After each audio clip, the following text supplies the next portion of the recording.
Olá, pessoal. Hoje é 22 de abril de 2021, 17h04, iniciar com 30 segundos de antecedência. Então, nós estamos aqui para a gente estudar os parágrafos de 18 a 20, ser e tempo. Teremos a facilitação generosa e dedicada do Enzo. Sem mais delongas, com vocês, a magistral facilitação do Enzo. Oi, gente, bom fim de tarde. Eu estou um pouco nervoso para facilitar aqui, eu acho que eu vou mais dificultar do que facilitar. Então, eu preparei uma apresentação visual para facilitar mais um pouco, para me organizar um pouco mais na hora de falar. Fica tudo muito jogado, então deixa eu tentar colocar aqui.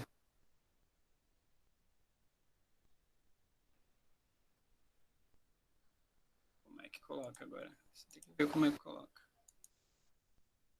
Achei. Compartilhar.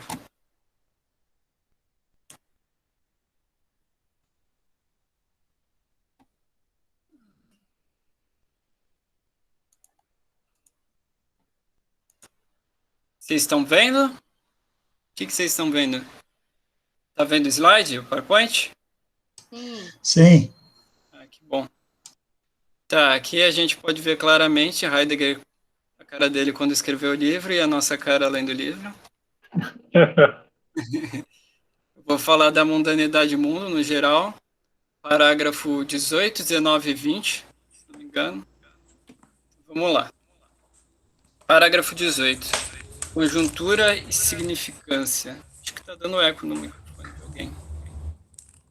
Ele vai começar falando o quê? Ele vai começar apresentando um pouco do manual.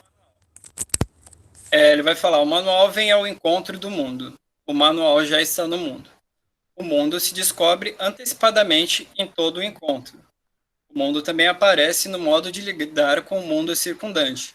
Então, aqui ele dá uma breve explanada ali sobre o encontro da manualidade com o mundo.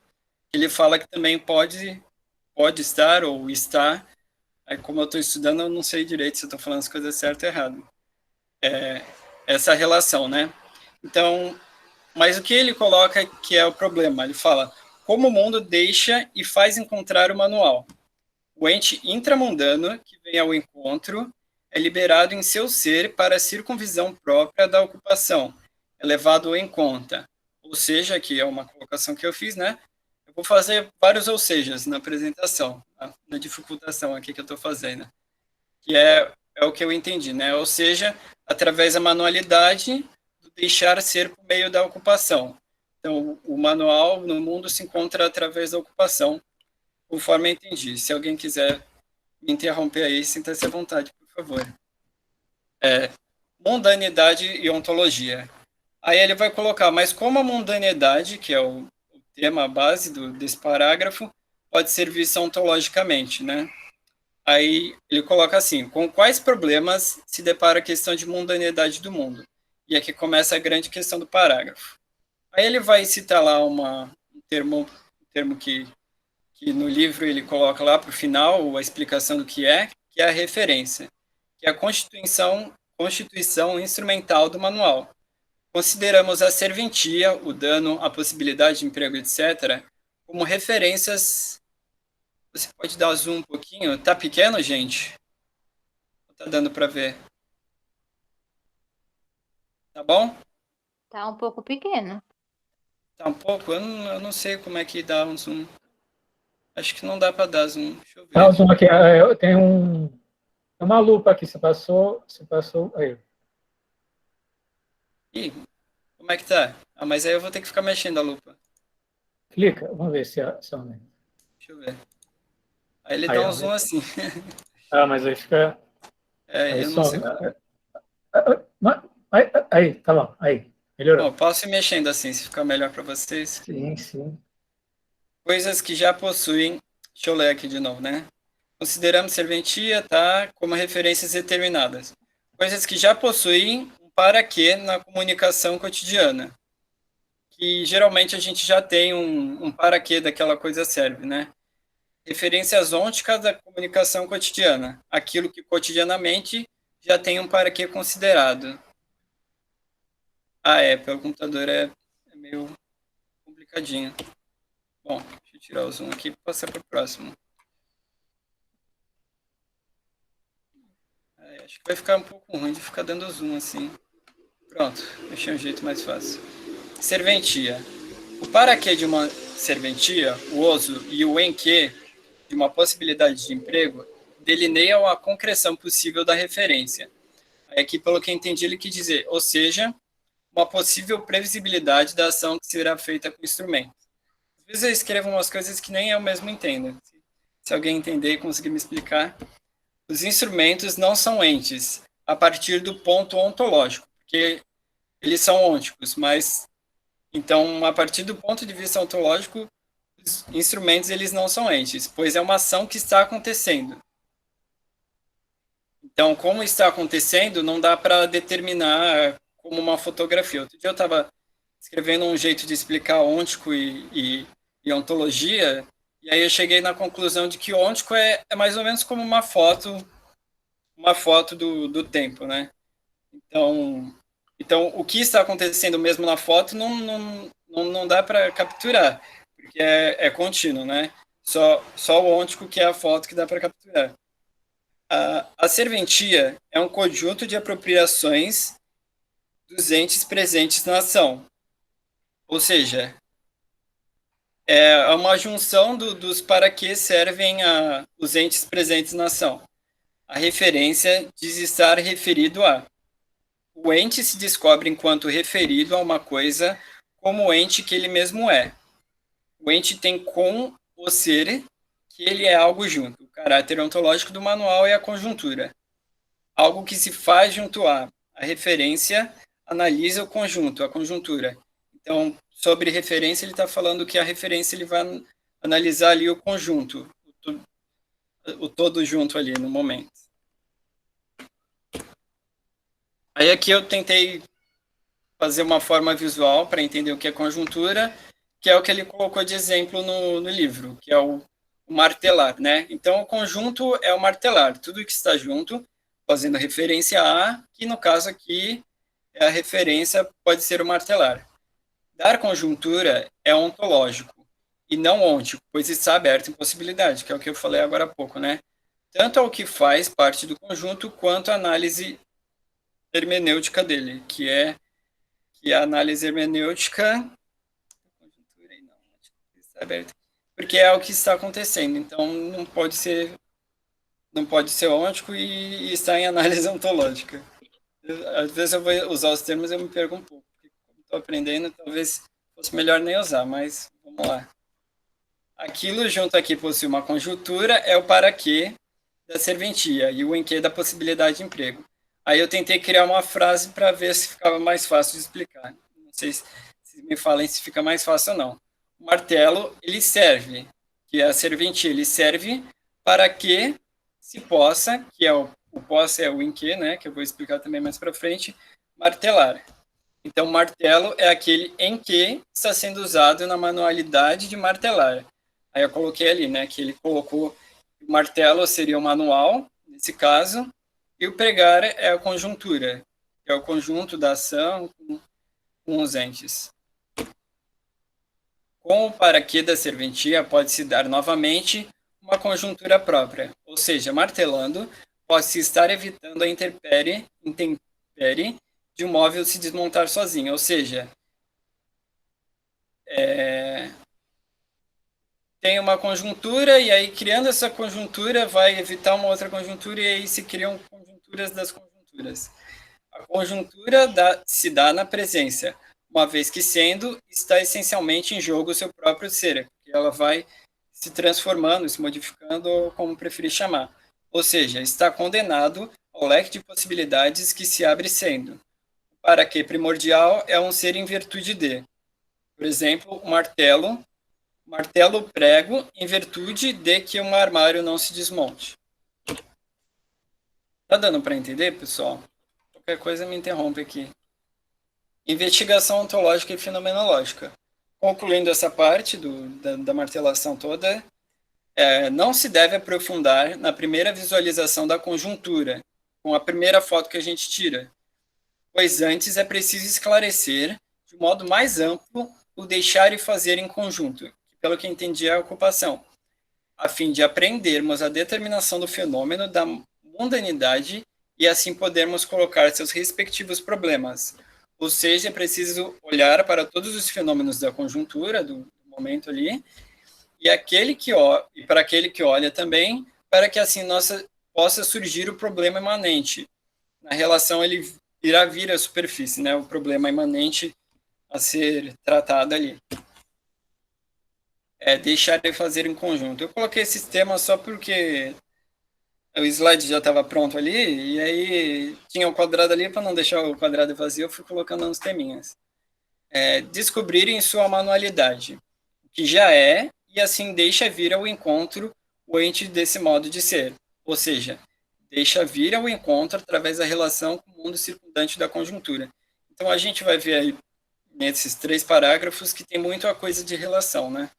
Então, deixar e fazer em conjunto em sentido ôntico. Em sentido ontológico, é manter uma relação com os entes, sejam eles em conjunto ou não, como os sentimentos que onticamente podem surgir fora da conjuntura. Essa parte aqui eu não peguei muito bem da fora da conjuntura, mas pelo que entendi, é mais ou menos do que não está ali no momento e pode vir a surgir. E, no caso, é o sentimento, no caso, pode ser o sentimento de quem está ali visualizando ou vivenciando posteriormente. A conjuntura é criada do Dasein por meio da hermenêutica. O livro que eu estou lendo, ele não fala em Dasein, mas... Então, vai ter muitas vezes aqui que eu vou falar presença, mas era para ser Dasein. Ou era para ser presença, mas aí, para quem lê Dasein, já sabe o que eu estou falando, né? A estrutura da perspectiva em que a presença se refere constitui a mundanidade do mundo. Eu sinto que o Heidegger ele fica rodando assim em círculos sobre a mesma coisa para chegar num negócio que é muito simples. Ele parece que ele quer mais confundir a gente do que facilitar. E aí aqui eu senti que ele estava falando mais do que é a mundanidade do mundo, no fim das contas. A estrutura, que aqui eu falei ali em cima, é a conjuntura em relação com a presença, referindo-se a constitui a mundanidade do mundo, ou seja, eu entendi, né?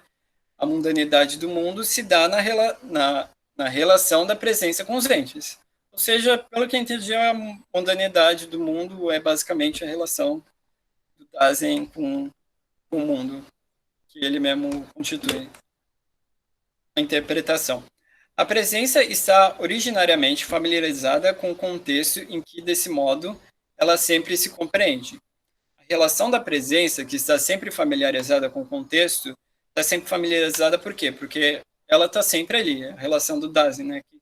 Presença é a Dasein. Então, como ele está sempre presente, ele está sempre familiarizado. Permite uma interpretação ontológica existencial. Porque ele está ali presente no próprio Dasein, com a experiência, então dá para fazer, como ele é existencial, é uma ontológica existencial. Não sei se deu para entender. Não é necessário fazer uma remissão da presença para que se possa haver a interpretação. Aí eu não tinha entendido muito bem, mas aí na frase abaixo eu entendi o que eu quis dizer nessa parte. Ele fala que tal possibilidade pode ser apreendida expressamente quando a própria presença, que acredito que seja o Dasein, assume a tarefa de interpretar originariamente o seu ser, suas possibilidades, ou até o sentido de ser em geral. Então, o Dasein ele consegue interpretar a si mesmo. A tudo isso, expõe-se apenas o horizonte que se busca o mundo e a mundanidade, apenas uma superfície. Aí ele vai falar que, para uma consideração posterior, ou ir mais a fundo, mais nitidamente, apreender ontologicamente o contexto referencial da presença, ou seja, aqui a presença pretende se referir em uma determinada conjuntura ontológica. Então, para a gente fazer uma análise ontológica, a gente não pode se contentar com o que está ali à superfície, tem que ir a fundo, né? Para isso é necessário compreender, ele vai colocar, né? O compreender atém-se a estas remissões, como contexto em que se movem suas referências, ou seja, para a consideração posterior, para uma análise anteriormente citada, é necessário compreender as referências da presença, ou seja, a que a presença está se referindo, qual o objetivo dela, falando assim de modo meio chucro. Aqui que a presença está ali, né? Significar, que ele coloca no texto assim, separado, né? E aí ele vai falar que significar está separado pela palavra em grego, que eu não coloquei aqui, mas que signi é mais ou menos apontar. O próprio compreender se deixa referenciar nessas e para essas remissões. Aprendemos o caráter da remissão dessas remissões de referência com a ação de significar. Essa parte da remissão eu fiquei muito confuso, né? Deu vontade de sumir do mundo. Sair, aí aqui eu coloquei um trechinho assim que é... Eu nem esqueci de ficar dando zoom, né, gente? Desculpa. Aí eu coloquei aqui um trechinho que, mais ou menos assim, eu vi, já não lembro se foi a Monja Coen, quem é que foi que falou, que a meditação é um processo que a gente pega e sai do rio. O rio, a gente está no rio junto ali com as emoções, com as conturbações e tudo mais, e aí, para você meditar, você sai do rio e você olha para si mesmo. Então, aqui a comparação que eu quis fazer é que significar é apontar, dar sentido, né? Não sei se é dar sentido, ele não chega ainda no dar sentido, mas é apontar. Então, é um sair do rio para apontar a si mesmo. Ao todo das remissões dessa ação de significar, denomina-se significância, que é a junção dos significares que existe ali na conjuntura. Sendo a presença já se referiu ao mundo que lhe vem ao encontro, pois pertence essencialmente a seu ser uma referencialidade. E tem umas coisas aqui que é meio confuso de entender, mas é isso aí, gente. Como eu falei, eu vou dificultar, não facilitar. Busca ontológica. O ato de abrir significados através da familiaridade com própria significância, que é o conjunto de significados, abre a possibilidade da palavra e da linguagem. No campo, aí ele coloca que no campo das investigação é preciso separar a estrutura de problemática ontológica em três partes, que é o ser dos entes intramundanos. Isso aqui também, se alguém puder explicar melhor depois, sinta-se à vontade. O ser dos entes intramundanos, que é a manualidade. O ser dos entes, simplesmente dados. E o ser da condição ôntica de possibilidade da descoberta de entes intramundanos em geral, que é a mundanidade do mundo. Aí ele vai falar que o Dasein, ou a presença, só se refere nessa terceira separação, porque é o único que ele faz intervenção direta, é o único que relaciona com ele. É na relação que se faz mundanidade do mundo.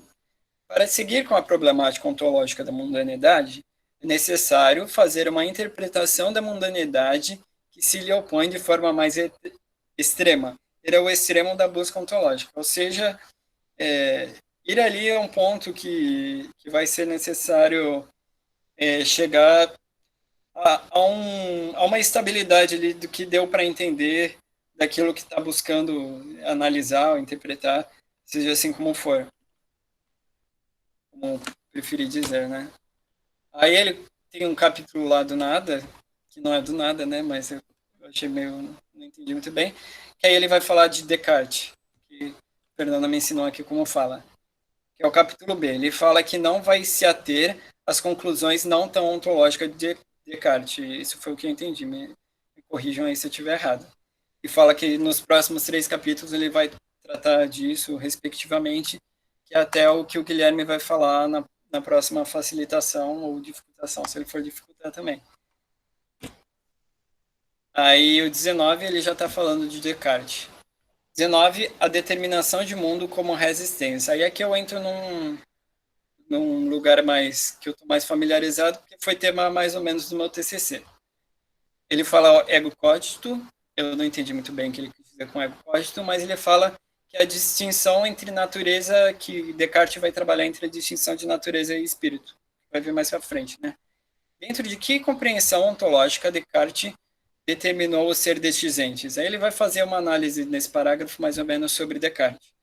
E como ele pode ter conhecimento, consciência. Obrigado, Fernando. O termo para o ser de um ente em si mesmo é substância. Ora designa o ser de um ente como substância, substancialidade, caráter ontológico. ora o próprio ente. Substância é caráter ôntico. Resistência. Res é coisa, né? E extensa é essência. Então, resistência é a coexistência que faz referência ao corpo. E res corpórea é a coisa corpórea, que é tudo aquilo que é atribuído ao corpo. Então, na interação com o corpo, tanto o crescimento do corpo, tanto tudo que é aquilo que afeta o corpo de uma certa forma, aquele que o corpo se coloca em relação, é res corpórea. A priori, coisa corpórea era mais considerada como comprimento, e agora é mais como largura. Está escrito lá no trechinho do livro. Eu não sei se é só no meu ou se é no de todo mundo, nessa edição que eu quis dizer, né? Aí, pelo que eu entendi, que ele quis dizer com isso é que agora, em vez de tentar saber o que o ser humano alcança, ele quer saber mais o que abrange. Passa a ser mais a abrangência, mais horizontal. Para entender a coisa corpórea, deve-se tomar consciência que o seu ser, que o seu ser, eu acho que eu não coloquei ali, ser, é puro deslocamento. Então, não tem como pegar um trecho da coisa corpórea. Ela está sempre em deslocamento. Os objetos, enquanto entes, são experimentados como corpo na interação com o corpo orgânico. Aí, corpo orgânico fui eu que coloquei aqui, mais para ver se fica mais fácil de separar aí corpo orgânico de coisa corpórea, desse sistema tudo aí. Os adjetivos do objeto nada dizem sem a interação com o corpo orgânico. Assim como a dureza nada diz sem que o corpo orgânico interaja com ela. Mas ele vai falar, o que não quer dizer que o objeto deixe de ser duro a partir do momento que para de se relacionar com o ente da presença, com a pessoa ali. Se a mão não alcançasse o objeto, o objeto não poderia ser caracterizado como duro, mas ele também não perde algo de corpóreo. Ele não deixa de ser duro, mas ele não pode ser caracterizado como duro porque ninguém experienciou aquilo. É como falar que tem um duende no espaço. O ser humano não pode falar que tem um duende no espaço porque ele nunca viu, mas que não significa que não haja um duende no espaço. A natureza dos corpos são independentes. Apenas a corporeidade que depende da interação entre eles. Que é sobre o que eu estava falando agora. Aquilo que na coisa corpórea satisfaz a uma tal permanência constante é o que nela propriamente há adiante, a ponto de caracterizar assim a substancialidade da substância, ou seja, aquilo com que em relação ao corpo se mantém é ente, assim caracterizando a conjuntura do ente com a presença. Aqui também não sei como explicar muito bem, mas mais ou menos o que eu entendi eu vou explicar no próximo. Um óculos de grau permanece enquanto óculos de grau na medida em que serve para aprimorar a visão. Então, o ente é o aprimoramento de visão. Seria, digamos assim, sem o grau, ele deixa de ser um óculos de grau, que geralmente o pessoal usa o exemplo da cadeira, né? Mas aqui eu tentei usar um outro exemplo, não sei se ficou bom, se só piorou. Aí aqui, antes de passar para o próximo, eu ia tentar citar um pouco aqui, se vocês me permitirem, do TCC que eu fiz, que foi sobre a Alice no País das Maravilhas. É só um trechinho que fala da corporeidade, né, para entender um pouco.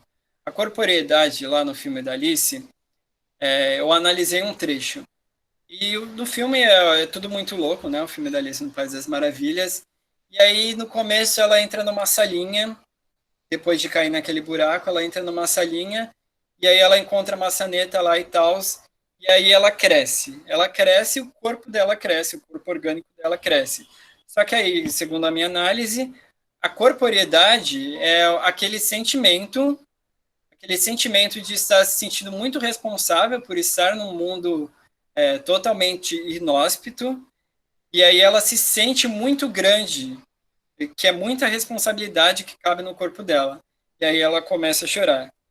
E aí tem outra parte também no filme que ela vai se sentir muito pequena também. E aí no filme a representação da corporeidade se dá pelo crescimento do corpo dela mesmo. Aí passar para o último parágrafo aqui da dificultação. Os fundamentos da determinação ontológica de mundo. Ainda falando de Descartes. Corpo é destino. Ele começa falando da substância. Aqui eu já estava meio fritado do outro parágrafo, então Aqui eu estava tentando me recuperar ainda. Ele começa falando da substância e o fato dela ser uma característica daquilo que não precisa de outra coisa para existir. Esse é o ser da substância, uma não necessidade. Aí aqui, por coincidência, a gente vai falar de Deus, que eu tinha dado exemplo na semana passada, né? Só existe uma coisa que é independente de qualquer outra coisa, que é Deus. Pelo menos é o que está aqui no meu livro, não sei se nas outras traduções é diferente. Deus enquanto caráter ontológico. Todo ente que não for Deus necessita de produção em sentido amplo e de conservação. Aí ele vai falar que tudo que não é Deus é ou res cogitans, que é pensamento, ser pensante, ou resistência, que é, pelo que eu entendi, a interação do corpo com o meio. Então, tudo aquilo que interage com o Dasein e o Dasein são não substâncias. São coisas que não foram criadas, mas que o Dasein vai se criando assim como ele vai criando as outras coisas com que interagem. Tá acabando, tá, gente? Sei que tá pode estar um pouco maçante, porque tem muita coisa que eu coloquei de texto, mas está acabando. A ideia de substancializada não é esclarecida no sentido de seu ser, o ser da substancialidade, sendo apresentada como que não se deixa esclarecer, quando se segue o desvio pela propriedade principal da perspectiva substância. Propriedade principal, ao meu ver, é aquilo que é em determinada conjuntura. O que não se deixa esclarecer ao investigar naquilo que é. O Alê colocou ali uma questão, ele não entendeu o que é destino, e aí ele pediu para tu comentar, Fernando, se quiser comentar, senão eu posso comentar também.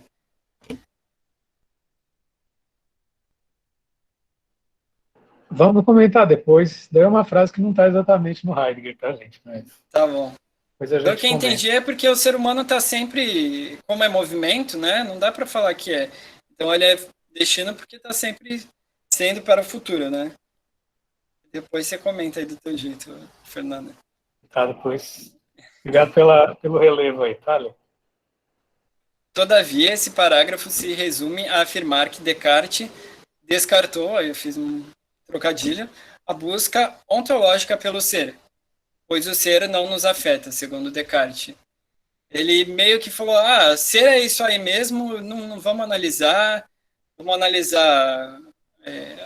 as coisas se interagem, mas não vamos aprofundar no que é ser, porque ser não é algo a se buscar. Mas para Heidegger, os fundamentos da determinação ontológica de mundo devem ser elaborados seguindo os vestígios das equivocações, que é a análise fenomenológica e deixar as coisas surgirem, seguidos de maneira correta. Quem tenta não se ocupar de meros significados de palavras, mas se aventura na problemática originária das coisas elas mesmas, a fim de trazer à luz tais nuances. Heidegger, nesses parágrafos que apresentei, está nos aproximando cada vez mais da investigação hermenêutica. Isso foi o que eu senti, né? Aí ali o que ele quis dizer nesse último parágrafo foi que aquele ser que se aventura não se contentando com aquilo que já está posto, que é o criticar o que está óbvio, né? Que é mais ou menos isso a ideia da fenomenologia de Heidegger. E eu acho que por hoje é só.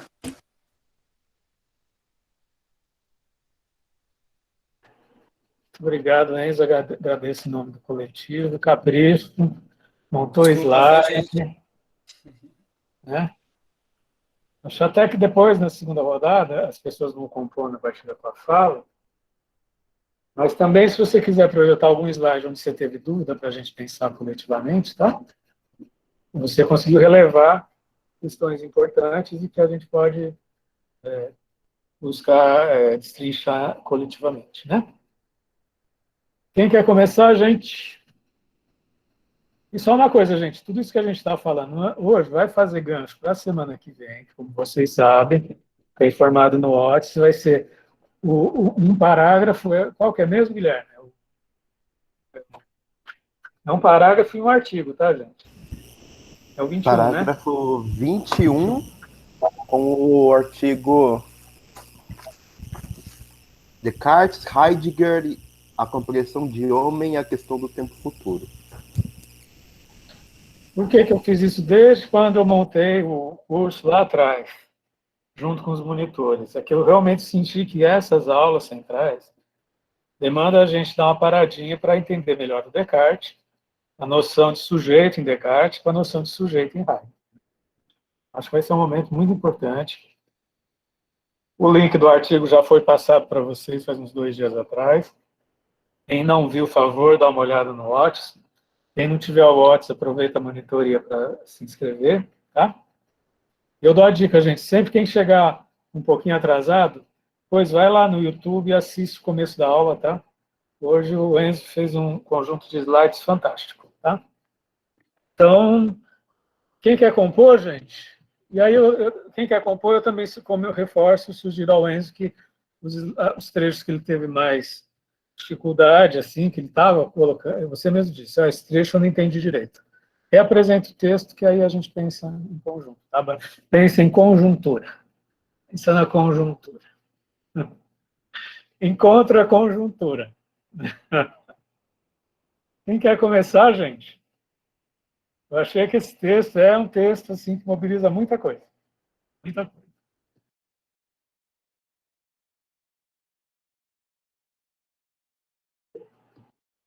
Daniela levantou a mão. Quem quiser compartilhar alguma coisa, levanta a mãozinha.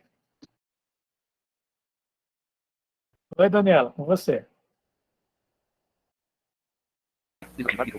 Então, eu só queria fazer um comentário bem breve, porque eu li os capítulos hoje, uma correria bem grande, li hoje no início da tarde, e eu não sei, eu ainda estou tentando identificar por quê, não sei por quê, mas essa parte que fala, até digitei no chat ali que eu gostei muito dessa parte, essa parte que fala da dureza das coisas e tal, e de como a gente percebe essa questão da dureza, que para mim acho que é um pouco do que ele vai falando ao longo do capítulo, que é essa questão do conjunto e da relação, e é um pouco do que ele está falando nesses últimos capítulos que a gente está estudando, mas eu não sei porquê, isso me chamou a atenção, assim, sabe? Você está lendo algo e aí, de repente, você dá, às vezes, até uma desfocada e, de repente, vem aquele trecho e aquilo te puxa de volta para o texto, assim, essa coisa de... Acho que eu sempre fico impactada quando ele traz esses exemplos concretos muito simples para dizer que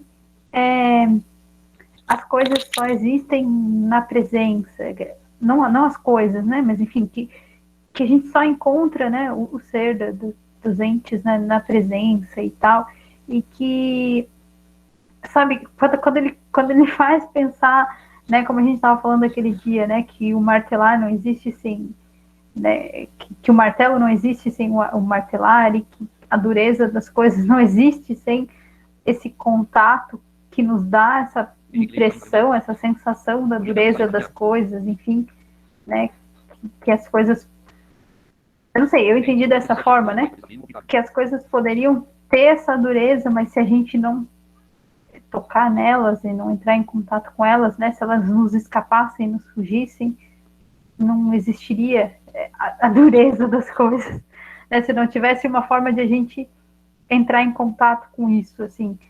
Eu não sei, por alguma forma, de algum modo, eu fico impactada sempre que eu me dou conta disso, assim, de como tudo só existe na presença e na relação, assim, enfim. Eu acho que era só isso que eu queria comentar. Desculpa se eu fugi um pouco, mas é porque realmente me impacta quando eu me deparo com esses exemplos muito simples e muito profundos ao mesmo tempo. Uma fala fantástica, Daniela, estrutural, né? E que me dá a gratidão de estar aqui no encontro, né, gente? Como é bom o encontro da gente focar na presença, né? Ai, sim, professora. Aí eu fui preencher o formulário ali, né? E aí tava o formulário de presença. Aí eu já fiquei toda reflexiva. Sério, eu fiquei toda reflexiva do tipo, será que somos presença aqui nesse momento? Sério, gente? Olha! Toda semana eu preencho esse formulário. Aí hoje eu abri e eu notei formulário de Daniela, presença. monitoria. A gente fez a gente fez de propósito, tô brincando. A gente fez de propósito, tô brincando.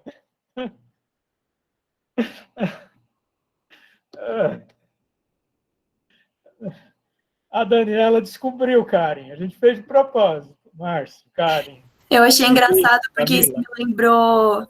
me lembrou uma vez que alguém no grupo falou, eu não pude ir no grupo hoje, alguém pode me enviar o formulário de presença? Aí eu fiquei pensando assim, mas, enfim, adorei. Quem mais quer compor, gente? Compor as composições falando para o Leonardo, são compostas, né? Em cima do que o Enzo falou, do que a Dani falou, a gente vai fazendo umas travessias.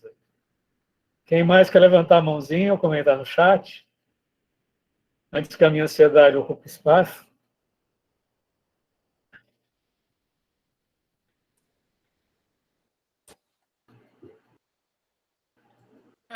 Eu posso comentar, se ninguém comentar. Sim, claro. É que assim, eu acho que Heidegger, o que ele quis fazer ao analisar o ser humano, né, é porque eu sempre me pego também nessa questão, né, tipo, porque ele não fala de outros animais, tipo, ele nunca parou para pensar sobre o cavalo, como é que é o ser aí do cavalo e tal. É que eu acho que, como o ser humano, ele é meio que uma mesma coisa, os vários seres humanos, entre aspas, né, não é a mesma coisa. Mas eu acho que ele tenta imaginar que não dá para entender o modo de ser de outros animais. E aí ele vai e parte para analisar o modo de ser só do ser humano, que é o que ele é um ser humano. E aí essa questão aí da questão de experienciar, né? Tem um exemplo, eu não sei se foi aqui que trouxeram já, de um som que é feito no meio da floresta e nenhum ser humano escuta. Daí quer dizer que o som não existe. Também acho um bagulho muito louco, não é uma resposta, é mais uma composição mesmo, porque sobre essa percepção, né, de que aquilo que o ser humano experiencia é o que está no mundo, né? E aí, como o ser humano se comunica com outros animais também, né, penso eu, não tem como falar que que eles experienciam não está no mundo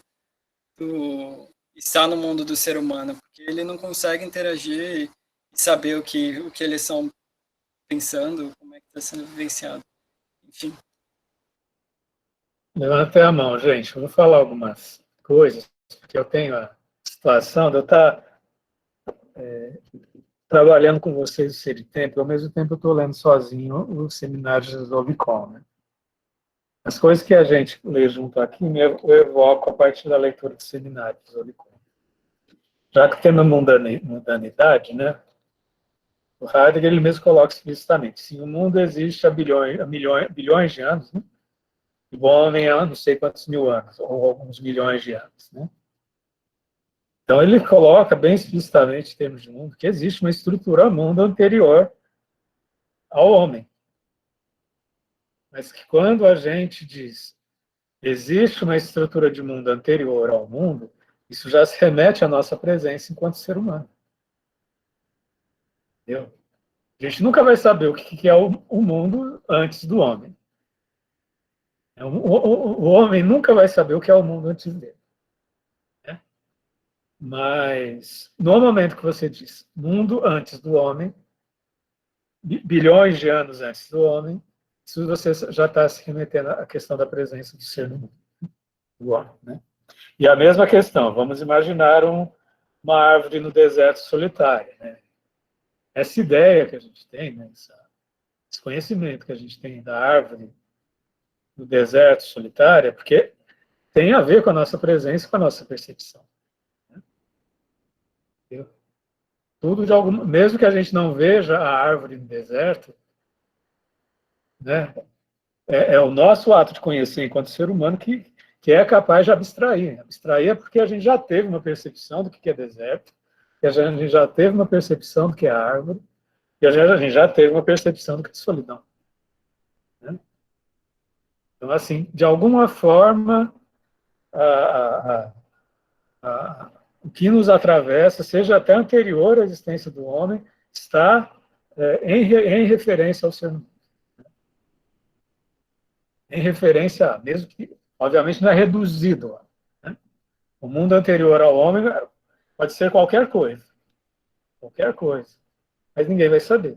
Mas a gente, quando a gente fala mundo anterior ao homem, a gente já está se remetendo à presença. Depois eu posso falar mais coisas, só estou pondo um pouco de lenha na fogueira nessa questão da modernidade. Ah, só uma coisa, gente. Hoje eu descobri que conjuntura vem de conjunto, gente. Eu não tinha me dado conta até hoje. A gente fala muito a conjuntura, a estrutura, a infraestrutura. Esse exemplo do martelo, Enzo, nunca mais vou esquecer na minha vida. A figura do martelo, da mão e do prego. A conjuntura, o efeito de conjunto. Tem um quê de Gestalt aí, que são as análises das formas, né? A questão é que, eventualmente, quando você está num processo de fazer uma coisa, como você diz, a dimensão ôntica, ainda não tem o devir dela, você não sabe nem para onde que vai, né? Como quando você vê uma mágica, né? Está no devir da mágica e você não sabe direito para onde que vai chegar, né? A mágica, né? O que vai acontecer, né? Sempre um desenrolar, né? Então, hoje eu estou muito feliz que eu descobri, que eu encarnei a noção de conjunto. E tem toda essa apreensão gestáltica da totalidade. A totalidade que emerge atualizando nossos sentidos. Né? Está sendo muito rico. Né? E depois eu quero falar mais alguma coisa, mas eu queria mais ouvir vocês também. Guilherme levantou a mão.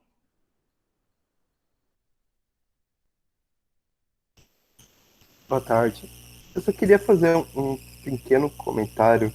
É que eu não consigo parar de pensar que nós não podemos experienciar o mundo de outra maneira que não seja aquela que nós podemos experienciar o mundo, né?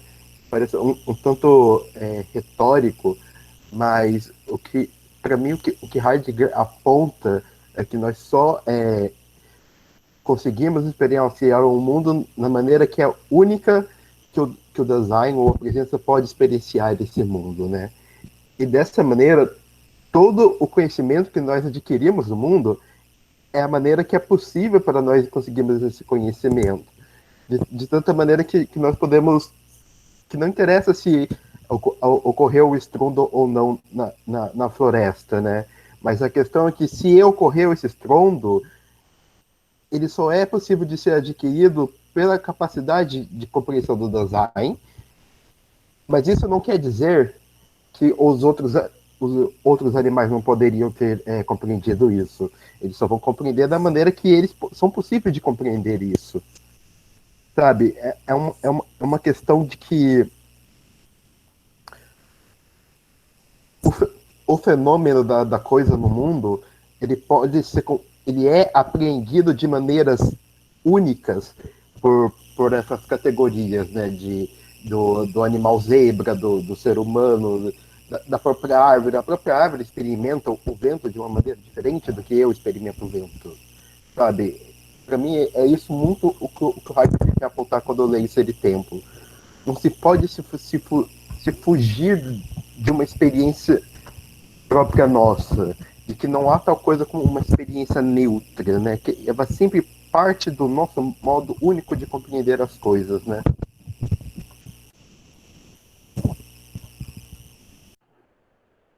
É por isso que é a riqueza do Heidegger, né, gente? Quando a gente diz, já foi dito hoje aqui, a questão de que tudo passa pelo ser no mundo, a questão da presença, porque são poucos autores que fazem esse viés, mesmo dentro da fenomenologia, que às vezes tem um outro viés. A gente está trabalhando a ontologia do Heidegger, né? O ser e o tempo. Né? A fenomenologia tem outros relevos, tem outros enfoques. Né? Então, essa que é a riqueza, de alguma forma, compor isso. E a gente vai ver que ele diz no Descartes, só pegando a questão de substância. Né? A substância é uma certa certa configuração de matéria na qual você pode identificar que aquilo é um ser, que aquilo tem uma essência, que aquilo existe enquanto uma totalidade, que seja ela qual for. Só que Heidegger mesmo diz, você dizer que o Descartes, quando ele coloca a questão da substância, ele não leva em conta a dimensão do ser. Ele diz que a substância é o homem, ele tem uma dimensão de uma coisa extensa, né, que ocupa o espaço, essa espacialidade da gente, né, no mundo, em articulação com uma coisa pensante. Como isso se articula enquanto dimensão de ser, do ponto de vista ontológico, ele vai dizer que o Descartes não trabalha uma ontologia. E ainda tem o terceiro elemento, que é o Deus, que, como eu disse, que isso ficou registrado para mim agora, né, gente? Eu dou aula do Descartes faz 13 anos, mas por isso que é bom encontro, né? E o olhar de outros autores, né? Descartes vira e diz que vem o Deus como acima dessa dimensão pensante, dessa dimensão extensa, que não se remete a isso, ou remete enquanto uma fagulha na consciência do homem. Né? Mas Deus, enquanto Deus, não é nem extenso, nem pensante. Então, isso eu acho muito, muito interessante. Né? Isso ele está dizendo em outras obras, a questão. E semana que vem a gente lembra aquele artigo, ainda não fiz o fichamento dele, mas eu dei uma primeira aproximação, vai mostrar justamente isso. E o que isso nos enriquece em termos perspectivos? E a filosofia cartesiana é a base do pensamento moderno, né? É a base da ciência moderna, é a base da tecnologia, esse pensamento unitário, matemático, purificador absoluto. Né? E como isso fica diante de uma abordagem que leva em conta o ser, né? Como fonte de constituição de sentidos, né? Sabe, isso me lembra muito o que você comentou agora há pouco, né? Os outros filósofos não levam a questão do ser a sério, né? É muito o que o Heidegger faz no começo do livro, né? Os filósofos colocaram o ser como uma questão mais universal e mais simples, né? O ser é o ser e todos nós somos generalizados, né? Mas ele retoma exatamente essa característica. É importante lembrar que há o ser que entende. E é esse ser que entende que faz tudo. Não há tal coisa como uma árvore que não seja percebida, né? Porque essa árvore está sendo percebida por mim. Da mesma maneira que o Fernando está percebendo a tela do computador dele. Da mesma maneira que a Tatiana está ouvindo a minha voz e está acenando com a cabeça. Não se... Sabe, ele une as coisas de uma maneira extremamente radical, que nós mesmos falando, nós não percebemos a radicalidade disso, né? A divisão na matéria-corpo, ela é apenas acadêmica, sabe? É por filósofos falarem e ficarem discutindo, por isso até o fim da existência daquilo que nós chamamos de comunidade humana. Mas, de fato, não há uma separação na experiência, né? Eu posso falar que há o mundo, que há esse notebook na minha frente, mas o que de fato interessa é a experiência que eu tenho desse notebook que eu estou tendo esse encontro com vocês. E essa é uma experiência minha que eu posso vir a escrever sobre isso, eu posso falar sobre ela, mas ela está sempre modulada pelo ser que eu sou, pelo ser que todos nós somos, né? E isso é de uma radicalidade que me faz lembrar muito do que... Eu não vou lembrar se foi o que o Heidegger e o Kierkegaard que disse, mas a diferença entre o conhecimento e a compreensão não há ponte, só assalto. Né? Eu não posso... Não, isso é algo que, por mais que a gente escreva, discuta, não é colocado no papel, não é explícito, é apenas sentido. Só é um salto, a gente entende que só é um salto em compreender que não há uma divisão entre nós e o mundo, né? E aí que entra a riqueza, né, Guilherme? Né? Porque ele vai tecer, né? Ao mesmo tempo que ele fala, que nem o Renzo falou com muita propriedade, né? Fala de coisas cotidianas, né? Mas é tudo na tessitura com a dimensão do ser, né? Ele fala, né? Tem os manuais, tem as ferramentas, né? Em relação ao ser, né? Ele retoma tudo aquilo que a gente foi educado de uma maneira unitária, né? Categorial e cartesiana a vida inteira, de que prego é prego, martelo é martelo e mão é mão, né? E ele reinventa tudo, ele redescreve tudo a partir de um alinhavo do ser. Né? Eu acho que essa é a sutileza do autor, né? Tudo parece muito óbvio, mas alinhavado na dimensão do ser que foi negligenciada pelos filósofos em geral, porque o ser era subentendido. Tati, querida? Isso, deixa eu só terminar aqui rapidinho. Isso me lembra muito daquela infame situação que às vezes, pelo menos me foi falado na minha graduação, de que o Sartre estava muito desapontado com a filosofia do tempo dele, até que ele se deparou com a fenomenologia e ele percebeu que ele poderia filosofar de algo tão simples como um copo. Fantástico, Guilherme. Fantástico. Tati, querida? Oi, turma, tudo bem? Vou pegar carona no que o Guilherme acabou de falar. Tá abaixo, Tati. Tá baixo? E agora, melhorou? Tô falando mais alto, que eu acho que... Chegou mais perto, chegou mais perto de alguma coisa, melhorou. Melhorou? Vou pegar carona no que o Guilherme falou. Se eu entendi bem o que ele estava falando, os filósofos antes de Heidegger meio que teorizaram, estabelecendo alguns esquemas que talvez fosse mais fácil, mais didático para as pessoas entenderem. Mas tem uma parte em Heidegger, aqui no Ser e Tempo, que ele coloca lá na página 298, que ele fala sobre as verdades absolutas. Eu vou ler para vocês, é um parágrafo.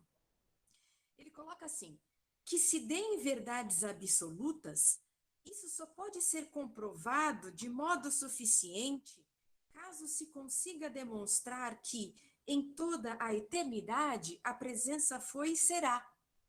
Enquanto não houver essa prova, a proposição será apenas uma afirmação fantástica, que não recebe nenhuma legitimidade apenas porque os filósofos geralmente nela acreditaram.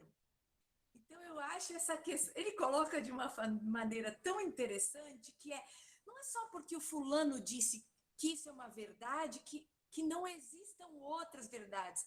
E aí ele vem com essa questão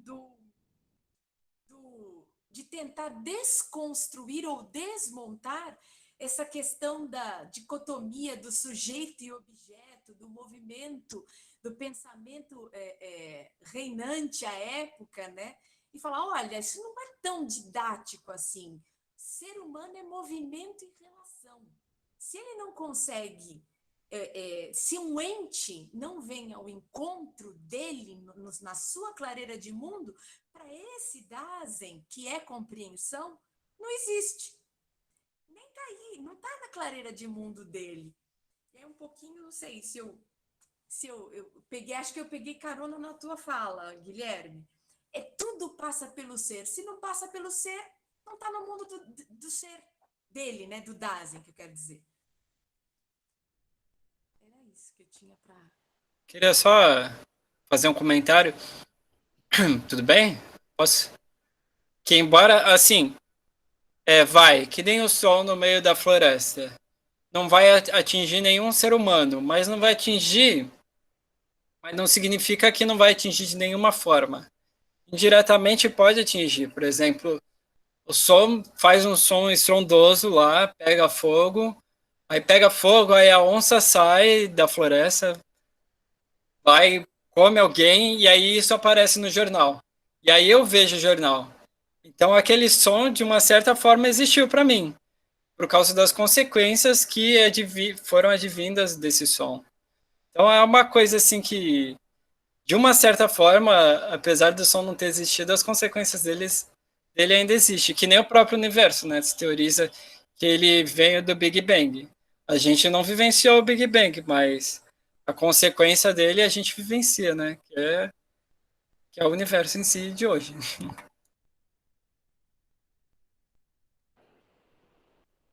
Em algum momento a gente vai ver a intersubjetividade do ponto de vista do ser, né? Veja como a gente interfere enquanto encontra, né? Na compreensão do texto, né?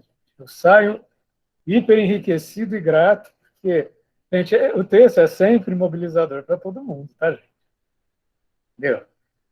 Tem um quê de novidade em cada parágrafo, mesmo para quem estuda fenomenologia há 525 anos, né? Entendeu? Mas tem sempre um quê de deslocamento, tá, gente? Isso quando a gente encontra, a gente compartilha essa composição, né? Esse eixo de remissões, essas referências, né? De que uma egrégora de referências, remissão, como ele estava falando, no sentido de remessas, né? Remissões ao ser, né? Remissões ao Dasein, né? Que é isso que ele está falando, né? Que é o que ele faz, né? Em muitos momentos ele remete tudo à relação da presença, né? Do ser, né? Acho que eu ia falar mais alguma coisa. O Márcio levantou a mão, gente? Tive a impressão.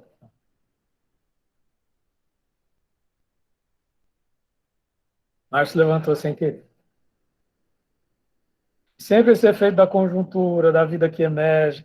Para mim, gente, a cada encontro com vocês, via Heidegger, né, parece que vai montando um alinhavo novo. Né? Somente nos parágrafos mais complexos, né, como esses três que o Enzo apresentou. Você tem algum trecho que você ficou muito em dúvida, que você quer compartilhar conosco? Eita, já até fechei aqui. Não, só se você quiser. Só se você quiser. Ah, não, muita coisa.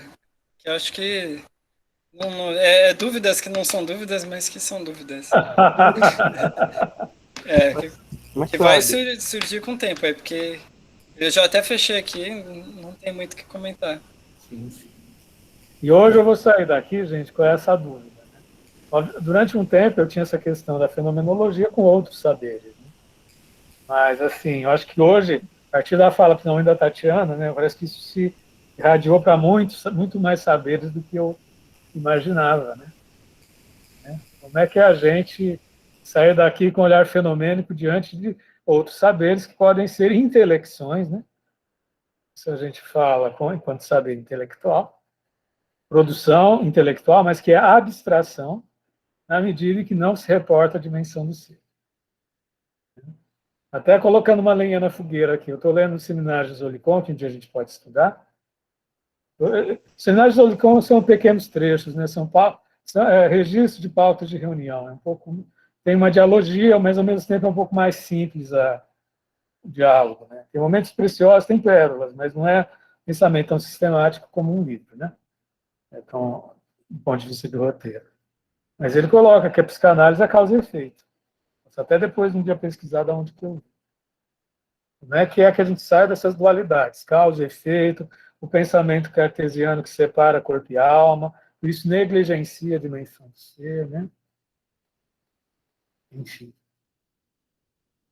Mais alguém, gente? Vamos ver o seminário de conjuntos depois. Vamos, então seria o tempo 2. A gente pode já fazer um projeto de 3 anos, né? Primeiro semestre em Heidegger, seria tempo 1, seria tempo 2, seminário de Zolicon. Porque nunca vai ser a mesma coisa da gente ler sozinho. Nunca. E no segundo semestre a gente faz um diferente. Pode ser Foucault, pode ser Sartre. Um dia eu queria estudar coletivamente seria o nada, tá, gente? Mas eu acho que essa linha do Heidegger é maravilhoso. Essa linha do Heidegger seria assim, de fazer ser tempo 1, uma questão de coerência, né, gente? Ser tempo 1, 2 e seminários de Zolicon. E depois seria o nada, né? Todos nós estamos aqui programando viver 125 anos, né? Todo mundo já sabe o dia que vai morrer, então a gente pode programar os próximos 3, 4 anos, que a gente vai fazer da vida com toda certeza, sem qualquer novidade, né? né, nesse mundo pandêmico, etc. Tá, não tem novidade nenhuma, tá tudo assim, nessa mãozinha, assim, tá tudo linear, né? Mas é bom a gente poder projetar, né, gente? Mas o importante é a disposição afetiva, né? Estarmos emocionalmente ligados com isso. Sim, não, imagina, a gente poder coletivamente pensar que a gente vai fazer encontros de estudos de 3, 4, 5 anos, né? Esteja onde a gente estiver, né, gente? Porque hoje em dia é online, né? Eu posso estar, quero fazer um pós-doc fora, mas lá onde eu estiver, eu vou reservar o horário, entendeu? Né? Mas é bem essa a questão do encontro, né? Os afetos na discussão são movimentados de maneira diferente do que estar lendo sozinho, né? Nossa, Isso me lembra muito aquilo que o Heidegger disse que a verdadeira característica do filosofar é o surpreender-se. O poder olhar com olhos novos e abertos tudo e qualquer coisa. De olhar como se fosse a primeira vez, de se mover emocionalmente como se aquilo de fato te tocasse. Né? Para mim, isso é o mais rico do grupo. O poder compartilhar esses afetos que faz nos olharmos para as coisas como se ela estivesse aparecendo para a gente como se fosse a primeira vez. gente, em termos de compartilhar, vou dar um informe. Vai ter o congresso da Unifesp, tá, gente? As inscrições estão abertas. Passei ali no chat. Em média, 2.000 trabalhos, sei lá, uma quantidade enorme, assim, hercúlea, sabe? Trabalhos, de repente, se vocês quiserem participar, se inscrever e participar das mesas, né, das palestras. Né? O ano passado foi muito interessante. Passei para vocês se informam. Gente, mais alguma coisa? Mais alguém quer compartilhar? Porque é a nossa perspectiva de encontro. Obviamente, tem dias que, do ponto de vista do relógio, a gente vai se estender um pouco mais. Outros dias, do ponto de vista do relógio, um pouco menos, mas a intensidade está aí, né? A intensidade afetiva está sempre presente, né? Isso que importa. Mais alguém, gente? O que motivou? O que motivou de afeto esses 3 parágrafos? Não é nem racional, né? Percepção, vocês tiveram dos parágrafos.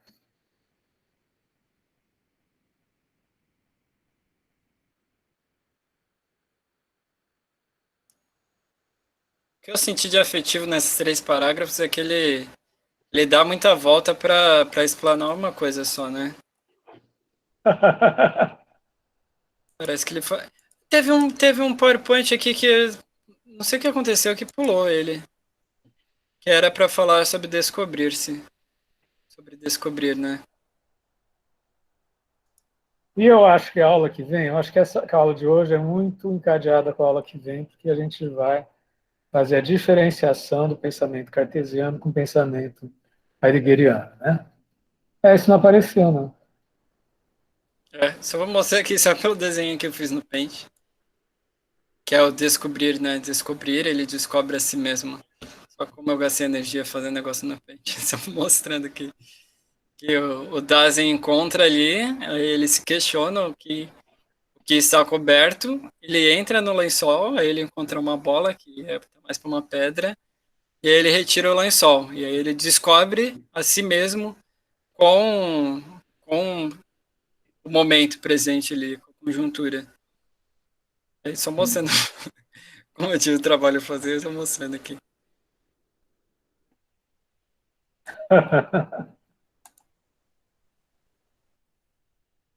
O Enzo é um artista, né?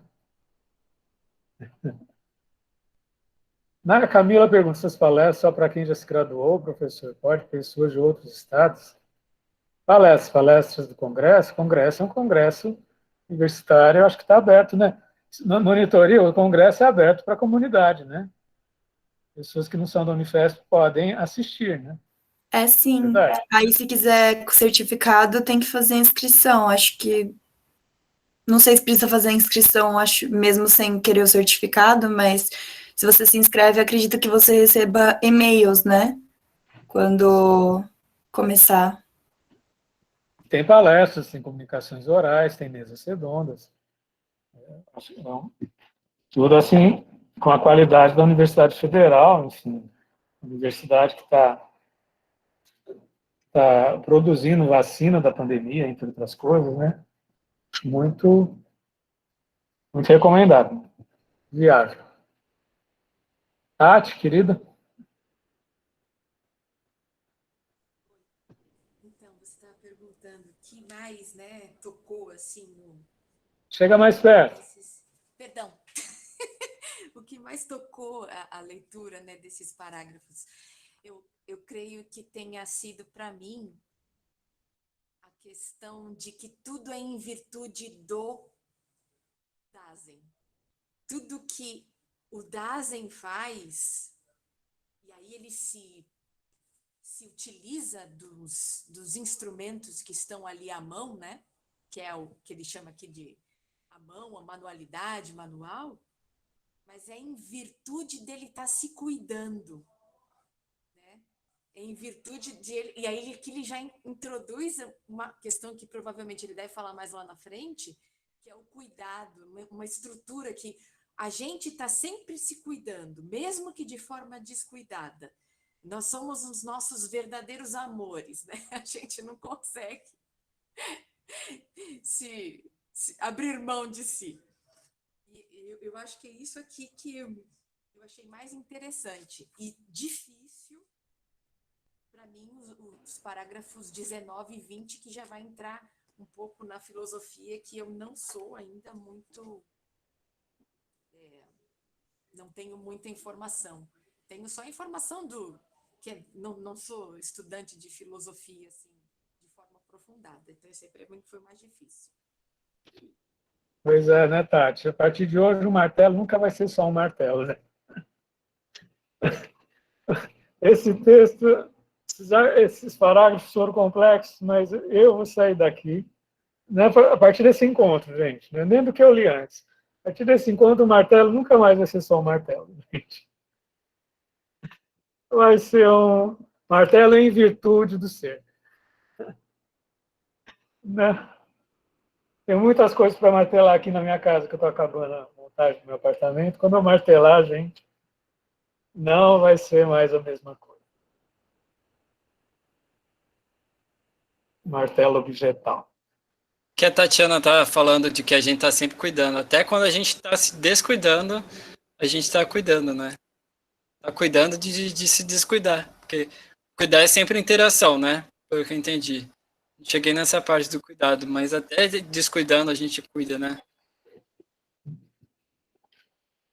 Isso abre margem para o campo ético fantástico. Né? O que é cuidado, quais são as relações de poder que estão atrás de cuidado, relações de força.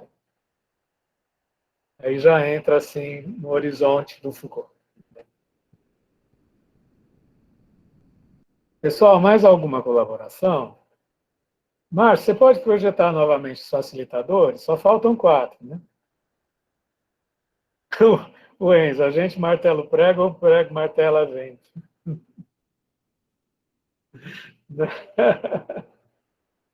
Ah,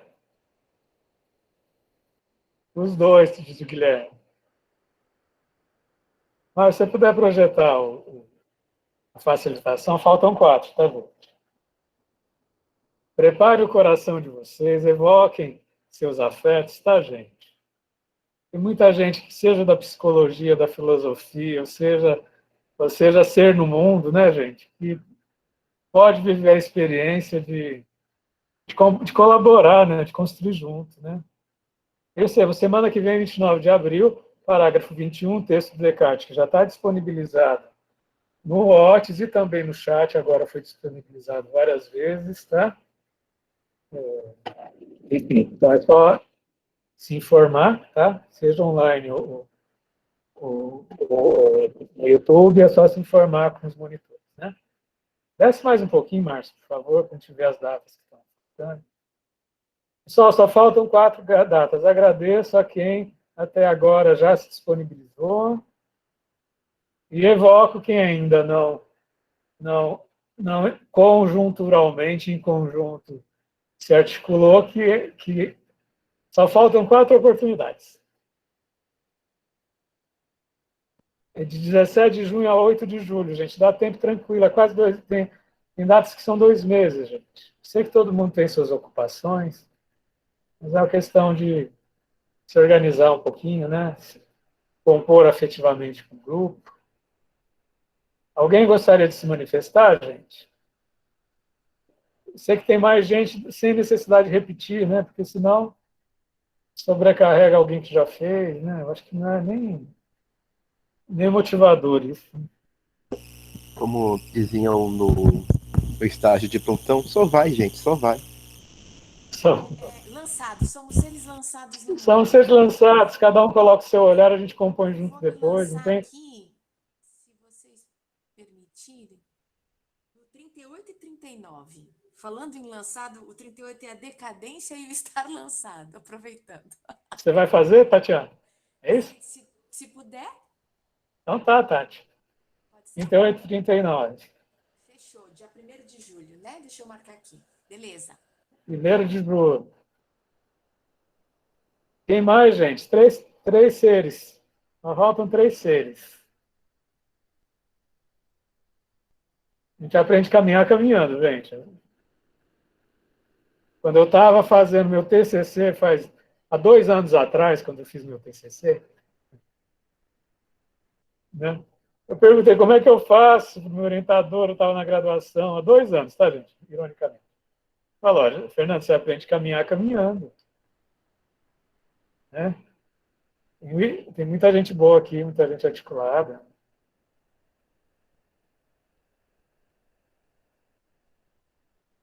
Jaqueline, 33 e 34. Jaqueline Dalbella. Ah, gente, a Jaqueline pôs primeiro, tá? A Patrícia pode ser no 35 a 37, Patrícia? Está pondo assim na ordem. Agora 2 quiseram mesmo. A Jaqueline e a Patrícia quiseram 33 a 34. Então, a Patrícia topou o 35 a 37. Patrícia topou o 35 a 37. E a Vilmara 40 e 41. Vilmara Vieira, Patrícia Meira.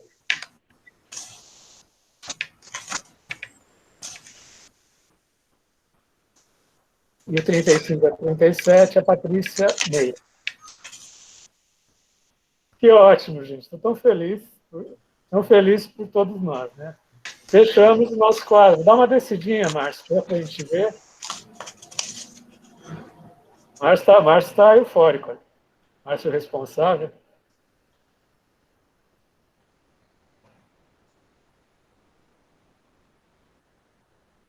Tá vendo? Se alguém quiser mais falar, eu me tiro de alguns grupos, que eu acho que foi a única pessoa que pegou vários dias para falar.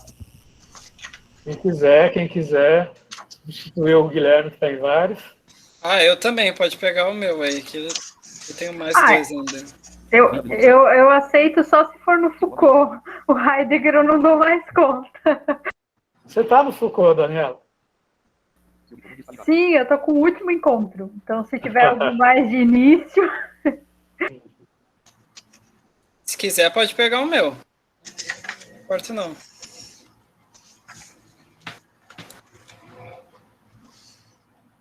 Mais alguém quer falar? Tem uns microfones abertos.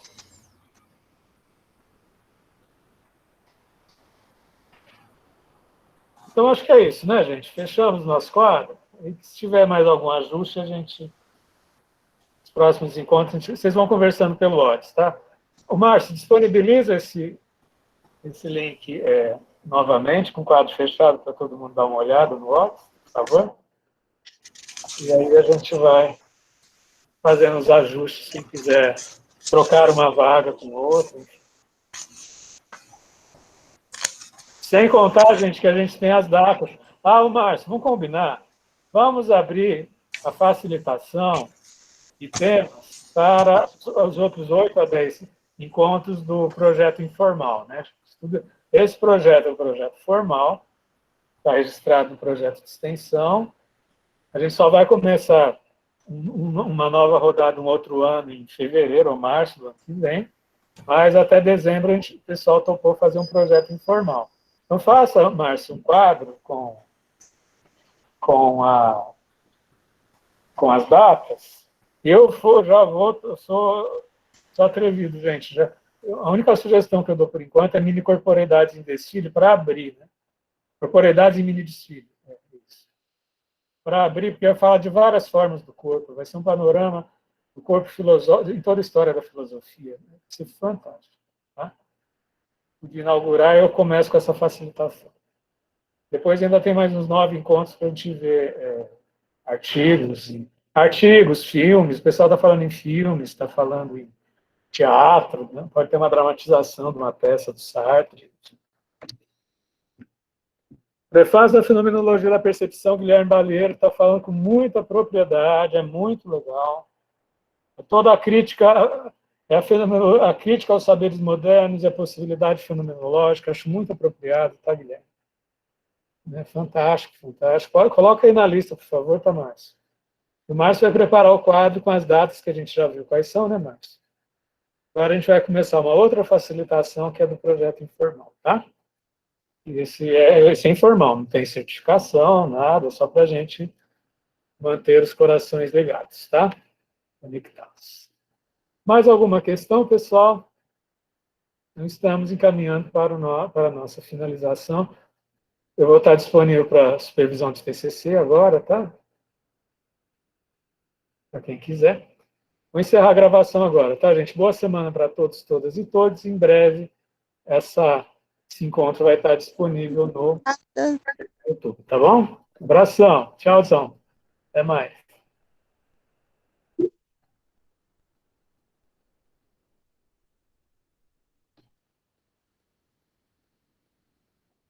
Tinha uma aluna que queria conversar sobre TCC comigo. Ela está aí? Ela já vai entrar, Fernanda. Ela estava falando comigo. Tá bom.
Boa noite, Gabriele. Tudo bem? Como vai?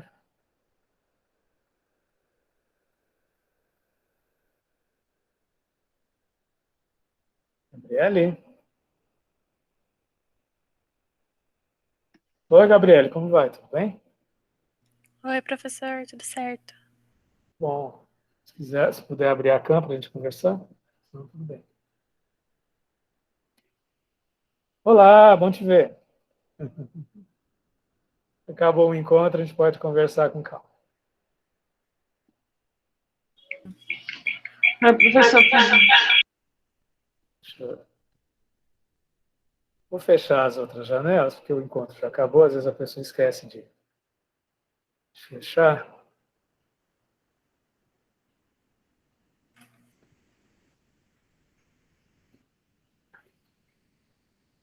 Prontinho. Então, professor, acho que antes de eu falar um pouquinho, eu queria fazer uma pergunta sobre a questão do estágio, porque a gente está tá tendo as reuniões para a gente decidir as vagas, né? Sim. E na questão do seu estágio, a gente está com uma certa dificuldade de... Aquela coisa que tem todos os anos, né? Então, tem 3 pessoas para 2 vagas e a gente está tendo essa dificuldade de decidir quem é que vai. E daí nós 3, que sou eu, a Júlia e o Renan, a gente pensou que talvez a gente pudesse te perguntar se tem a possibilidade de ter uma terceira vaga. Eu perguntei lá no começo, entendeu? A Denise Vieira, que é coordenadora, disse que na atual conjuntura não tem condição. Ah, não? Perguntei, eu cheguei lá, quando acabou o semestre, eu fiz um balanço com ela. Uhum. Ela falou, não temos condições, Fernando, está online. E a dupla foi ótima. Eu cheguei a propus para ela. Sim. Você gostaria de ter um trio? Não, Fernando, não temos condição, não temos estrutura, temos de acolhimento, de acompanhamento. Uhum. Não, tudo bem, professor. Então a gente continua se organizando e a gente vai chegar num acordo com certeza. Agora sim, como você está a fim de fazer TCC, eu acho que é um diferencial, né? Uhum. Está a fim de fazer TCC sobre população trans, né? Uhum. Inclusive, eu acho que depois eu vou te mandar. Eu acho que vai ter uma reunião científica lá. Uma vez por mês tem reunião científica no ambulatório trans. Eu acho que eu acabei de receber hoje. Eu te mando. Ah, tá ótimo, professor. Eu acho Vou querer importante muito, né? no TCC você fazer o estágio, tá? Fala que eu que estou Uhum. dando parecer. Sim. Então, e o... Imagina se tivesse 3. Se 2 quiserem fazer TCC, já é um... Acho que a terceira pessoa tem que ter a consideração ética de permitir. Não, com certeza. Nós 3, a gente tá tendo uma conversa muito boa, sabe? A gente tá considerando muito o outro, então tenho certeza que não vai ser uma coisa muito dramática. Agora tem uma outra coisa, que é... Todo ano eles fazem um evento de formação, população trans, que quem faz o estágio tem que fazer a tal da preparação, que é 1 ou 2 dias. Uhum. No passado, se não me engano, foi uma tarde. Os 3 podem fazer, independente de estar fazendo um estágio. Os 3 podem participar dos encontros científicos mensais. Entendeu? Sim. Tem uma parte que eu sempre convido, não é obrigatório, o pessoal fazer estágio e também acompanhar uma quarta-feira por mês à noite, que tem a reunião da Comissão da Diversidade Sexual de Santos. Entendeu? Eu já fiz um trabalho lá. Então, entende? Assim, mesmo que o terceiro, ele pode estar fazendo links, ele pode estar fazendo as leituras do TCC junto com você, pode estar participando dos encontros de estudo, entendeu? Uhum. Eu acho assim, não precisa também fechar a porta. Entendeu? Sim. Tem muitas coisas que são públicas no ambulatório, entendeu? E o ambulatório ele precisa justamente de pessoas agregando um esforço, porque é uma população muito vulnerável. Uhum. Eu acho que a gente pode ver em congresso, todo ano tem um encontro anual, tem um congresso, alguma coisa assim. Então, assim, tem esse link que pode fazer. Sim, eu vou falar para eles, professor. E a gente já está fechando, né? Como turma, a gente está tendo essas discussões e acho que logo já vai ter os nomes. Então. Agora você quer fazer o TCC, é isso? Sim, professor. A minha ideia, desde o começo, estava sendo ser sobre mulheres trans, porque é um tema que me toca, é uma coisa que, infelizmente, eu não vejo tanto trabalho sobre. É uma coisa que eu acho que a gente tem que estudar as coisas que a gente tem paixão, né? Que a gente tem vontade. Então, quando eu comecei a pensar sobre temas, veio muito estudar as coisas, os desafios, né? As coisas muito difíceis, que é uma vida muito difícil, principalmente das mulheres trans. E eu pensei que talvez fosse diferente, fosse uma coisa mais inspiradora, talvez tratar um pouco sobre as conquistas, os triunfos, acho que também um pouco a sensação de como é a sensação de pertencimento, sabe? Agora eu sou quem eu sou, agora eu me sinto confortável na pele que eu tenho. Então, eu estava pensando um pouco nessa linha e também o papel do psicólogo na preparação de jovens trans, sabe? Porque eu vejo que agora quando você pensa um pouco no futuro, sempre é uma coisa muito negativa, né, a população trans, que as pessoas sempre trazem a expectativa de vida da mulher trans é de 35 anos. É sempre umas coisas muito, muito complicadas que talvez na cabeça de um jovem trans talvez reprima ele de certa forma, sabe, esse medo do futuro. Então eu pensei que fosse alguma coisa nessa linha, né? Não consegui definir certinho um tema ainda, mas o que eu sinto é que eu quero muito trabalhar com isso. Eu acho fascinante, acho que você está já com a vocação e com a proposta bem estruturada. Acho que tem dois encaminhamentos. Se você for selecionado do estágio, a gente pode evocar alguns sujeitos no campo do estágio. Isso é um caminho. Né? Aí você precisa estar no estágio. Né? Sim. O outro é você participar das reuniões da Comissão da Diversidade Sexual e oferecer o teu trabalho, que é um trabalho que não é... Tem que ser entrevista, né? Porque Sim. entrevista não precisa ser exatamente uma, né? Você pode fazer 5. Uhum. Porque a gente não pode colocar isso nem como psicoterapia breve, nem como acolhimento, porque você é estagiária, né? Sim. Entendeu? Você está no 4º ano. Você pode fazer uma escuta qualificada, 3 ou 4 encontros com as pessoas, umas 4 ou 5. Isso eu já acho até muito, assim, para você ter um material, né? Se for o caso, se elas se sentirem à vontade de fazer alguma roda de conversa. Uhum. Entendeu? Era isso mesmo que eu estava pensando, professor. Eu pensei mesmo que, estando no estágio, eu poderia estar mais próxima de pessoas que gostariam de participar. O estágio em si já tem roda de conversa, não sei se você já conversou com o Rodrigo. Não. Conversa com eles, fala que eu que estou solicitando consideração, eles fizeram roda de conversa. Tem 2 movimentos, e aí você pode compor junto com o estágio ou num movimento paralelo. Ou até os dois, de repente, porque isso é assim, não estou nem falando que você vai pôr tudo no papel do TCC. Isso já tem um horizonte para outras pesquisas, né? Porque, eventualmente, o público do ambulatório trans pode ser um pouco diferente do pessoal da Comissão da Diversidade Sexual de Santos. Né? Uhum. E essa reunião da Comissão da Diversidade Sexual acontece uma vez por mês. Então, você entra no site Comissão da Diversidade Sexual de Santos, eu não sei quem é o presidente. Acho que a Tayane ainda. A Tayane, eu acho que ela era.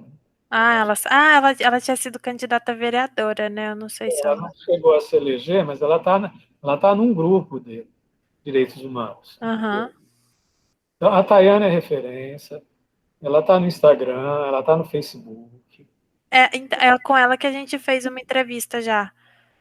Então, acho que olha, assim, eu acho que você deve conversar com ela, tanto no sentido dela indicar, ela vai saber quem indicar, embora, assim, o viés de quem for o presidente da comissão, a presidente, tá? Presidente, sei lá, Comissão da Diversidade Sexual, acho mais, assim, também não pode negligenciar isso, porque não sei como está o tempo da Tayane agora que ela está na política, né?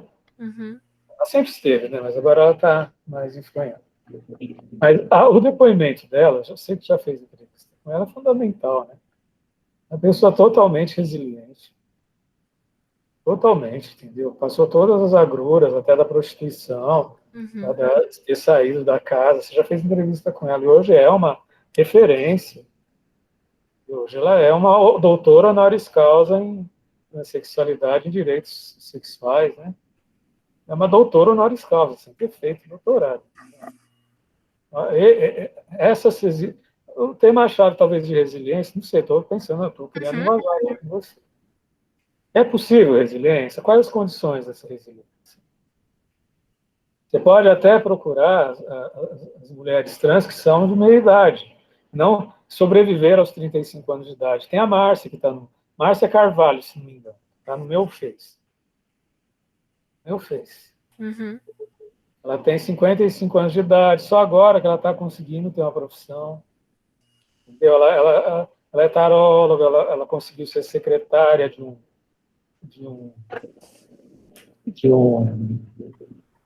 escritório de advocacia, mas isso foi faz 1 ano, 2 anos. A sua vida inteira na marginalidade profissional. Né? Então, eu acho que eu estou criando agora com vocês, isso me desperta um interesse, porque uma coisa é fazer entrevista, outra coisa é ver. Já existe esse dado estatístico, elas vivem 35 anos. Algumas pessoas conseguem ter uma resiliência cronológica e também de realização de vida, né? Sim.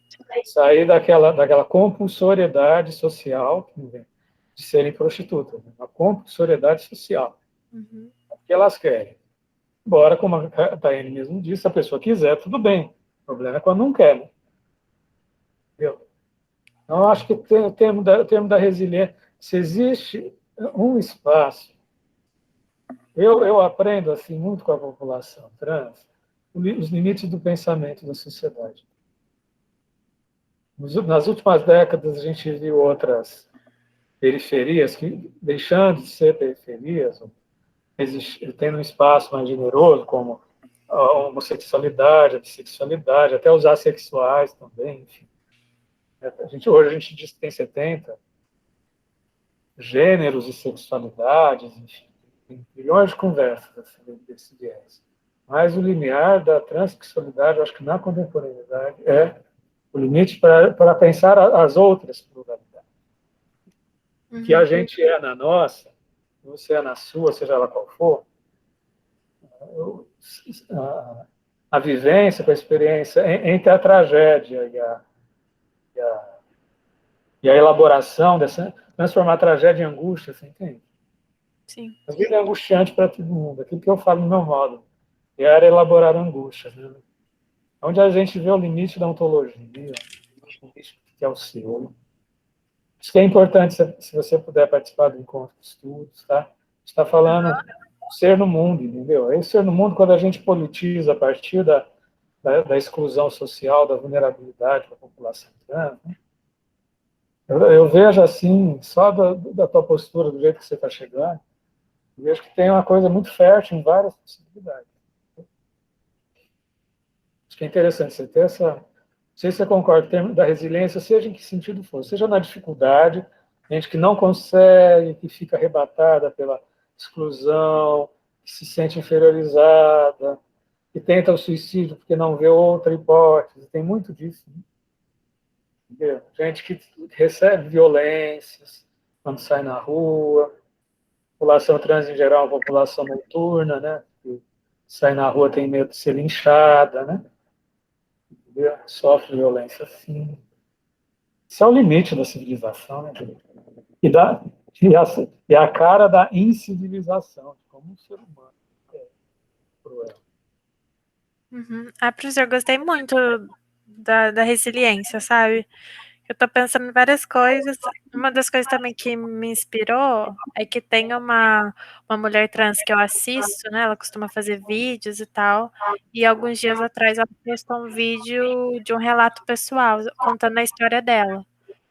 E foi uma das coisas que meio que me inspirou, sabe? Que é um vídeo até doloroso de assistir, que você vê ela falando com uma convicção de que ela vai terminar sozinha, que nenhum cara nunca vai querer ficar com ela por causa da trajetória de vida dela. E é uma coisa muito dolorida, sabe? Parece que ela tem a certeza absoluta disso e ela não vê outra saída, sabe? Ela tá predestinada a ficar sozinha porque ninguém vai querer ficar com ela. Isso Não, é e uma. aí entra o jogo da solidão com a solitude, né? Uhum, A gente pode falar de solitude do ser. Solitude do ser é um lugar social, né?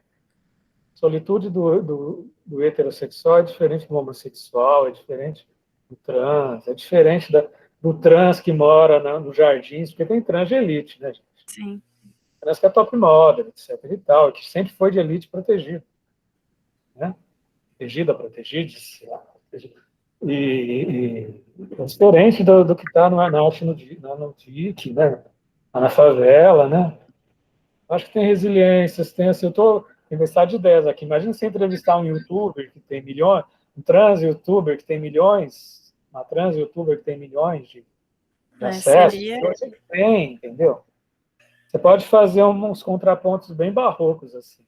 Sim. Alguém, né, alguém que fez Eu Não em Fumaça, como a Ayane, que você já fez a entrevista, né, que é assim um exemplo da resiliência, da trajetória, da tragédia a um lugar social de dignidade. Que fez já também de uma geração, ela tem 50 e tantos anos, gente. Toda conservada, não parece. Uhum. Tantos anos. É diferente do Tim, que tem 18 anos, e que hoje é youtuber e tem milhões de seguidores. Entendeu? E tem uma outra maneira de se relacionar. Entendeu? Eu acho que esses contrastes, acho que você pode, assim, um certo vagar, né, pensar os contrastes. Né? Mas para pensar os contrastes, você tem que ir, né? Você tem que participar das reuniões da Comissão da Diversidade, que são reuniões em aberto. Entendeu? Eu já vi pessoa trans assim, que chegou lá, o que é que eles façam? A pretexto de pensar em políticas públicas, é um espaço de acolhimento. A pessoa lá querendo se suicidar, acabou de ser expulsa de casa, entendeu? Ou então alguém que acabou de fazer uma cirurgia de adequação, entendeu? Eu acho que você poderia dar um tempo, não sei, 30, 40, 50 dias para pesquisar essas multiplicidades. Alguém da capital de São Paulo com alguém que é trans lá no interior do Agreste, de Pernambuco, sabe? Nossa. Sabe? Tô anotando porque tô pensando muita coisa mesmo. Tirar esse momento para me aprofundar, né? Eu conheço, assim, talvez você conheça aquela mulher trans que faz uns 2, 3 anos que largou a mulher trans de 45, 48 anos, que largou a família, viveu a transformação, agora está casada com outra mulher, aquela psicóloga, né, amiga, gente, psicóloga é minha amiga, faz no meu grupo de pesquisa. Né? Acabou de casar com uma mulher trans. Entendeu? Uhum. E a filha lésbica acabou de ter um neto. Olha assim.